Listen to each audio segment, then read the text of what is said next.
Conference है उसका जो मुख्य इशू एजेंडा है, आप सबको ज्ञात होगा कि राज्यसभा चुनाव है और राज्यसभा की सीट खाली है।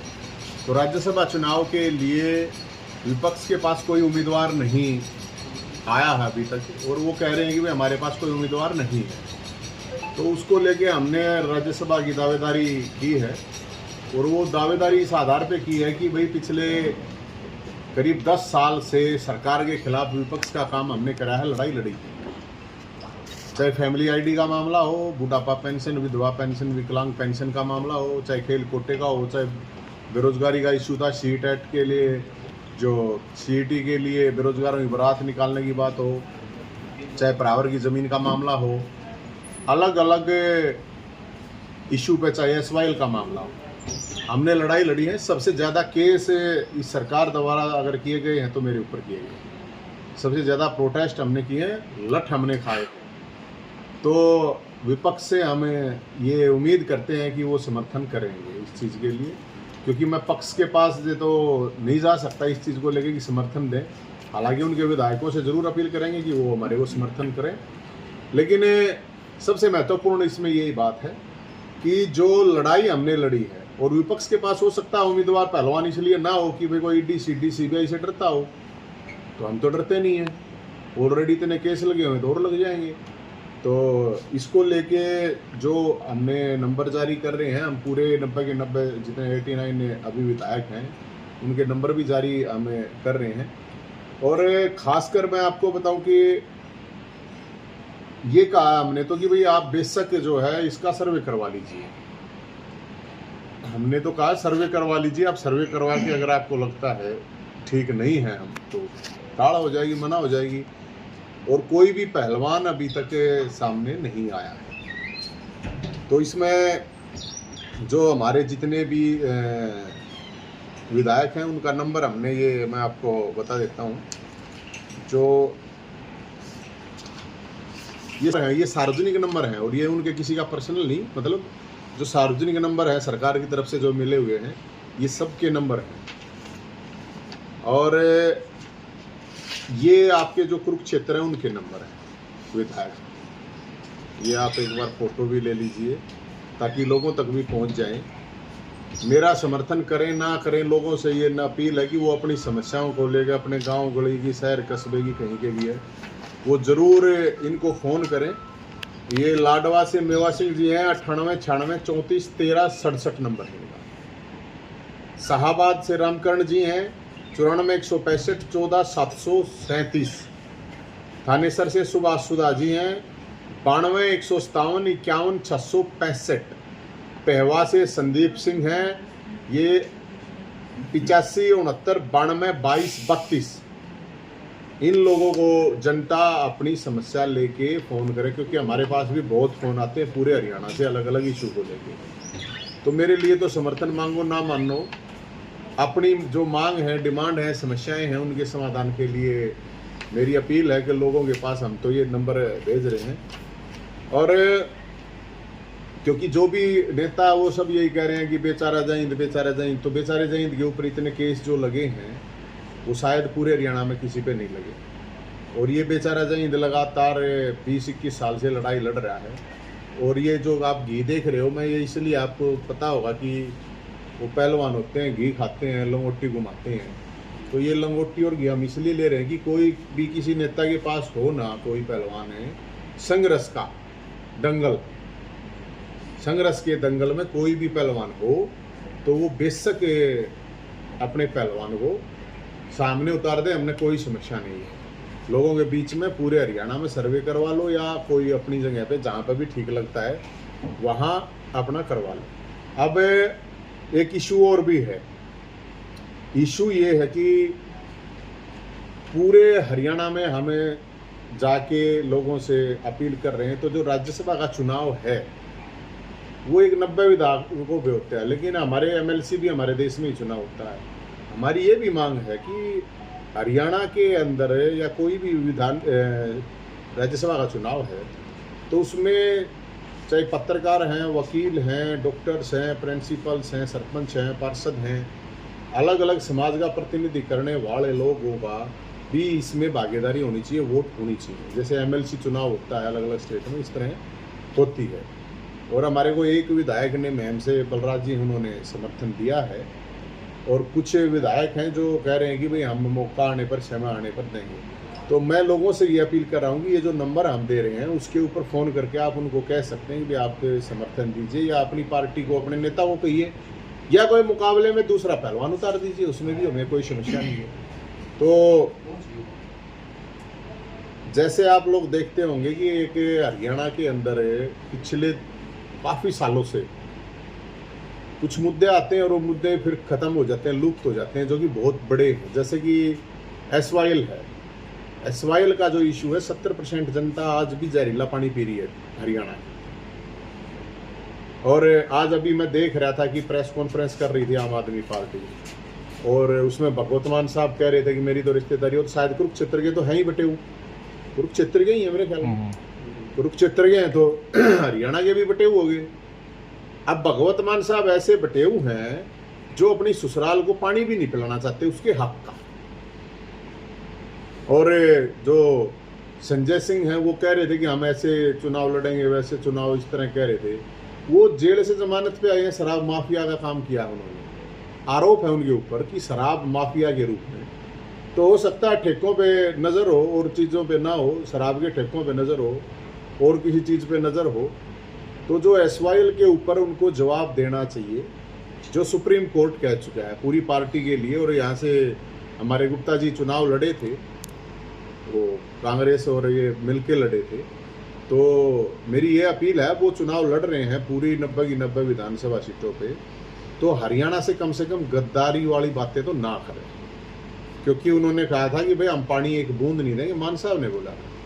और बटेऊ अगर इस तरह की हरकत करेगा तो ये तो मतलब ससुराल से भी गद्दारी, उसको तो ससुराल से, वो ससुराल से गद्दारी कर रहे हैं। और जिन केजरीवाल को ये बता रहे हैं वो हरियाणा का लाल है, तो वो तो सरेआम गद्दारी कर चुके हैं कि भाई एसवाइल का जो पानी है वो पंजाब में हम नहीं देंगे। तो इसलिए ये भी बड़ा एक मामला, भी मैं प्रेस कॉन्फ्रेंस देख रहा था, तो ये जो शराब के ठेकों पे नज़र है इनकी, और पानी पे नहीं है कि हरियाणा के जो पैसे लोग हैं, 2.5 करोड़ लोग न्याय मांग रहे हैं, सुप्रीम कोर्ट कह चुका है, तो उसके ऊपर भी उनको जवाब देना चाहिए। और आप लोगों से भी ऐसा है कि आप उनसे ज़रूर पूछेंगे। इसके अलावा सैनी साहब से हमारी डिमांड है कि जो सीईटी के 3.5 लाख बच्चे क्वालिफाई हैं, तो उन 3.5 लाख बच्चों को जितनी वैकेंसी हैं खाली हैं उनको भर दें, अन्यथा उन बच्चों को बेरोजगारी भत्ता दे दें। 10,000 रुपये बेरोजगारी भत्ता देने में कोई समस्या नहीं होनी चाहिए, क्योंकि रंडा पेंशन से बात नहीं बनेगी, रंडा पेंशन इतनी है भी नहीं। तो जो पढ़े लिखे, क्वालिफाइड, वेरी क्वालिफाइड हैं विद, तो इनको मैं यही, हमने समय भी मांगा था मिलने का। और हमारे जो मैंने आपको बताया कि हम जो मुद्दे उठा रहे हैं पूरे स्टेट लेवल का, चाहे वो एसवाइल का इशू है, और आपने कभी नहीं सुना होगा राज्यसभा या लोकसभा में कोई बोलता हुआ, और एक बहुत बड़ा इशू है हरियाणा के हाईकोर्ट, पंजाब हरियाणा हाईकोर्ट में 6 लाख केस हैं अपने हरियाणा से। हरियाणा का ना तो हाईकोर्ट है अपना, और ना हरियाणा की अपनी राजधानी है। सारे नेता उस पर पहले बोलते थे। तो हमारी ये भी डिमांड है कि सरकार या कोई भी पार्टियां हैं वो अपने मैनिफेस्टो में भी इस चीज़ को डालें, क्योंकि लाखों लोग धक्के खाते हैं, चक्कर काटते हैं, इतनी जजों की कमी है। तो जिन लोगों को राजधानी है, तो राजधानी अलग अलग स्टेट्स में 2-2 राजधानियां भी हैं, 2-2 हाई कोर्ट भी हैं। तो ये बहुत बड़ा एक इशू है, बेरोजगारी से भी जुड़ा हुआ, लाखों लोगों को रोजगार भी मिलेगा, और जो न्याय के लिए तरस रहे हैं लोग उनको भी कुछ न्याय मिल सकता है। ये भी एक बहुत बड़ा इशू है साहब को और दुष्यंत चौटाला साहब को। वो कह रहे हैं कि पहले उनसे लिया, वो कह रहे हैं पहले उनसे लिया हो। तो मैं तो उन दोनों से और निर्दलीय विधायकों से ये समर्थन मांगने की अपील करते हैं। और 21 तारीख को हमारी मीटिंग है, उसके बाद हम जो भी है डिसाइड कहाँ कब किससे मिलना हो वो डिसाइड करेंगे। आपका कोई सवाल है तो कावड़ यात्रा है, और कावड़ या कुछ जगह तो प्रशासन निकाल चुका है नोटिस, कुछ जगह और निकलने हैं कि डीजे नहीं है कावड़िया लेके जा सकते। तो अब शादी ब्याह उत्सव में अब मातम तो मनाया नहीं जाएगा, रोना धोना तो होता नहीं है। आप ये तो कह सकते हैं डिसिप्लिन में रहिए, ट्रैफिक रूल फॉलो कीजिए। तो जो डीजे को बंद करवाने का आदेश सरकार या प्रशासन द्वारा है उसको वापस लिया जाए, या जो नोटिस अभी निकालने हैं उनको बंद किया जाए। अगर लेकिन उसके बावजूद भी किसी का निकलेगा तो उसका चलान फिर हम भर देंगे, कोई प्रॉब्लम नहीं है। आप डिसिप्लिन में रहिए। और मेरी युवाओं से अपील है कि जब गंगा जल उठाएं भोलेनाथ के वहाँ से, तो वो अपराध और नशे के छोड़ने की या ना करने की वहाँ से मतलब कसम उठाएं, एक शपथ लें। कोई सवाल है तो मुझे लगता है 42-43 तो हैं ही विपक्ष के पास, 28-38 और फिर निर्दलीय भी हैं। नहीं 10 तो हैं, जजपा पे 10 तो हैं 10 तो हैं। और वो आंतरिक रूप से कहाँ कोई आंतरिक रूप से तो फिर बीजेपी के वालों का क्या पता, नहीं, वो उनका भी तो नहीं पता। मेरे तो साथी हैं, हर पार्टी में हैं, और मेरे को तो कम से कम 7-8 विधायकों ने कहा है कि आप एक बार जैसे अच्छा। नॉमिनेशन भरेंगे हम आपको वोट देंगे। आपको उम्मीद है कि अंतरात्मा मेरे की को बात तो उम्मीद है, क्योंकि अंतरात्मा की बात पे वोट हाँ, मिल सबकी सकता है। आत्मा तो नहीं मरी हुई। अब मेरे पास 100 करोड़ तो नहीं है। अब मैं तो संघर्ष के नाम पे ही कह सकता हूँ, संघर्ष के नाम पे ही मांग रहा हूँ।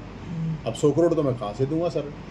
और ऐसे बहुत से हैं विधायक जिन्होंने फोन करके कहा कि भाई हम आपके साथ हैं। अच्छा जी, इसके बाद बात हाँ, हम लोगों के बीच में जाएंगे। हुड्डा साहब जेजेपी वाले हैं, चौटाला साहब हैं, दुष्यंत चौटाला साहब हैं, निर्दलीय हैं निर्दलीय रूप से बिल्कुल, और बीजेपी वालों के जो विधायक उनसे भी कहेंगे ना, नहीं, आप तो निर्दलीय रूप से खड़े आजाद उम्मीदवार, बिल्कुल आजाद। अब ये तो श्री कृष्ण जन्म, ये तो कुरुक्षेत्र तो महाभारत का हुआ, तो उसमें कहा गया युद्ध का धर्म है युद्ध लड़ना। और हम तो मानते हैं गीता में कि भी कर्म कर, फल की तो हमें कोई इच्छा है ही नहीं। कर्म कर रहे हैं, फल जो होगा होगा, उसमें तो कोई, गीता में तो यही कहा है जी।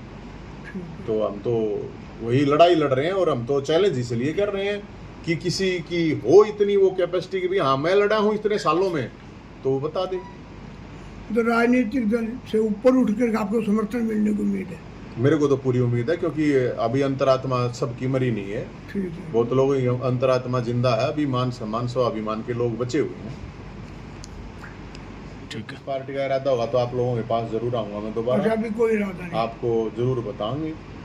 हम तो ये लोगों के लिए लड़ाई लड़ रहे हैं, और मेरे ख्याल में कुछ न कुछ लोगों को तो फायदा हो ही रहा होगा। क्योंकि जब बुढ़ापा पेंशन की बात थी तो 2 लाख बुजुर्गों की विधवा विकलांग की पेंशन बनी थी, बीपीएल कार्ड बने थे, फैमिली आईडी का जब हमने थारा फूफा जिंदा आंदोलन चलाया, बेरोजगारों की जब बारात निकाली तो 50,000 वैकेंसी निकली, सीईटी का पेपर हुआ, तो बहुत से इशू हैं। बराबर की ज़मीन 2 सरकारों ने दबा रखी थी, देनी पड़ी वापस। तो सरपंचा का जब लठ लागे तो मेरे साथ लगे थे जी, कर्मचारियों का लागे तब भी साथ लगे थे। तो मेरी तो अब सबसे आशा है, उम्मीद है कि वो सब सपोर्ट करें। जो विधानसभा चुनाव 2-3 महीने बाद होने वाले हैं, मतलब समर्थन देंगे, करेंगे? वो तो जी जो हमारा साथ देगा हम उसके, जो क्या करें ना जी, जो हमारा हम उसके, बाकी खिसकें जी। जो हमारा साथ देगा उसका 21 साथ देंगे। मुख्यमंत्री थे हमारे खट्टर साहब, उनसे जब मैं मिला था जी। तो मैंने ये पहली डिमांड ये रखी थी कि जो सीईटी क्वालिफाई है उन बच्चों को ज़्यादा से ज़्यादा पेपर में बैठाइए आप। 50,000 आप वैकेंसी आप तुरंत निकालिए, आपने कहा था, तो मैं आपका भंडारा करूँगा। तो उन्होंने कहा था कि आप भंडारे की तैयारी करो। अब घी तो लेकर मैं वैसे ही घूम रहा हूँ, भंडारे का ही है ये। तो अब सैनी साहब हैं तो उनको भी ऑफर है, वो कभी आए तो पूछ लेना, अगर वो भर्ती कर देंगे तो मैं तो सर ये घी किसको बांटने का काम करोगे आप?